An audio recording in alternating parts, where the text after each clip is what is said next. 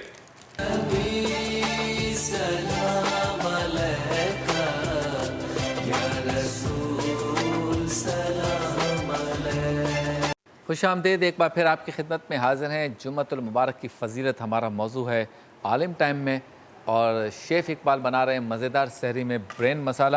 Oil ڈال لیا اور اس کے بعد ادرک لہسن کا پیسٹ ڈال دیا. دوسری طرف جب آپ مغز لیتے ہیں قصائی کی دکان سے تو اس کے بعد اس کو صاف کس طرح کرنا ہے اس کا طریقہ بتا دیا. صحیح بات. اور اب اس شیپ میں ہے کہ یہ نیٹ کلین ہے, اس کے اوپر کے ذرات نسیں وسیں سب صاف ہو گئیں, دماغ صاف ہو گیا, مغز صاف ہو گیا. چلیں جی آگے. کیا بات ہے جی. آئل ادرک لہسن جیسے براؤن ہوا, خوشبو بہت اچھی آ رہی ہے جی. اور اس کے بعد یہ برین ایڈ کرتے ہیں اسی کے اندر. یہ ایک برین تو نہیں لگ رہا جو آج ہم بنا رہے ہیں, یہ 3 تھے, 3 مختلف دماغ, 3 مختلف دماغ. 3 دماغ ایک ساتھ ڈال دیے ہم نے. ہاں کہتے ہیں نا آپ کی زندگی میں وہی کشف ہوتا ہے جو آپ سوچتے ہیں. تو very good for your health as well brain. تو اس وقت سوچنا مائنڈ سے تعلق ہے اس کا. کیا کہہ رہے ہیں؟ اس وقت برین کیا سوچ رہا ہوگا؟ بس سوچ رہا ہے کہ ایک ٹماٹر بھی آ رہا ہے. چلیں جی ڈالیے ٹماٹر. ٹماٹر بھی, پر اس سے پہلے چاہیں تو اسپائسز شامل کر سکتے ہیں. اور احتیاط سے, کیونکہ جے ڈوٹ کا ڈریس ہو تو ذرا احتیاط لازم. احتیاط لازم ہے. ہاں ہاں. لال مرچ کسی بھی اس سے کم زیادہ زیادہ ہوتا ہے, اس میں مسالہ ہے. نمک. نمک جہاں سے ہوا ذائقے کا ہمارے مہمان گجراتی میں اگر کوئی بے وقوفی والی بات کرے تو کہتے ہیں ان میں میٹھو جنے, میٹھو جنا ہے. کیا نمک ہی نہیں ہے اس میں. کیا بات. اور برین بھی ہے اور نمک بھی ہے, دونوں کا تعلق عقل سے ہے. ہاں اصل میں نمک اتنا اہم ہے کہ دنیا کی ہر چیز ڈال دیں, نمک نہ ہو تو کمی رہتی ہے. ہاں. اچھا ہلدی پاؤڈر یہ بہت اہم ہے اس کے لیے. اور ساتھ ہی یہ جو ٹماٹر, شاہی ٹماٹر جو کاٹ کر رکھے ہیں. ٹماٹر بھی عجیب چیز ہے, کبھی 40 میں اور 20 میں مل رہا ہوتا ہے, کبھی 400 میں بھی نہیں ملتا. صحیح بات ہے جی. اسے شاہ صاحب یہ ہمارا ہی ملک ہے جہاں ٹماٹر کبھی 40 میں بھی روڈ پہ پڑا ہوتا ہے اور کبھی 400 میں بھی نہیں ملتا. کوموڈیٹی ہو گئی ہے وہاں پہ. یہ یار پھر ہمیں منگانے پڑتے ہیں ٹماٹر. میں چونکہ انٹیریئر سندھ میں جاتا ہوں تو وہاں پہ جب ٹماٹر بہت زیادہ اگنا شروع ہو جاتا ہے اور ریٹ نہیں ملتا تو بیچارے فارمرز کیا کرتے ہیں کہ روڈ کے کنارے فصل نکال کے روڈ کے کنارے چھوڑ دیتے ہیں کیونکہ اٹھانے کے بھی پیسے لگتے ہیں. بالکل. ہمارے ملک میں تباہی مڈل مین کرتا ہے. ہمارے جو نئے وزیر خزانہ ہے وہ بات کر رہے تھے, یہ بات 1400 سال پہلے فاروق اعظم نے کر دی تھی. واہ واہ. فاروق اعظم نے اپنے دور کے اندر جو بنایا تھا اس میں بروکر نہیں رکھے, مڈل مین نہیں رکھا. کسان کا براہ راست رابطہ جو ہے کہ وہ منڈی کے ساتھ ہوتا تھا. واہ واہ کیا بات ہے. ہاں جی ٹماٹر چلا گیا. شاہ صاحب درود و سلام کی اہمیت جمعے کے دن. جی بالکل, آپ نے جو ارشاد فرمایا تو جمعۃ المبارکہ کی بڑی برکات ہیں اور اس پر کئی احادیث ہیں. نبی مکرم صلی اللہ علیہ وسلم سے کئی احادیث, بالخصوص ابن ماجہ کے اندر, ابو داؤد میں روایت ہے, حضرت ابو دردہ رضی اللہ تعالیٰ عنہ سے روایت موجود ہے کہ نبی پاک صلی اللہ علیہ وسلم نے ارشاد فرمایا اکثر الصلاۃ علی یوم الجمعۃ, مجھ پر کثرت کے ساتھ جمعے کے دن درود پڑھو. سبحان اللہ. اور جمعے کے دن مجھ پر کثرت کے ساتھ درود بھیجو. فإنہ مشہود, اس کو اس کی گواہی دی جاتی ہے, یعنی وہ مجھ تک پہنچایا جاتا ہے. یشہدہ الملائکہ, فرشتے اس کو لے کر میرے پاس پہنچتے ہیں. پھر اس کے بعد ابن ماجہ کے حدیث کے الفاظ کا ترجمہ یہ بنتا ہے جب تک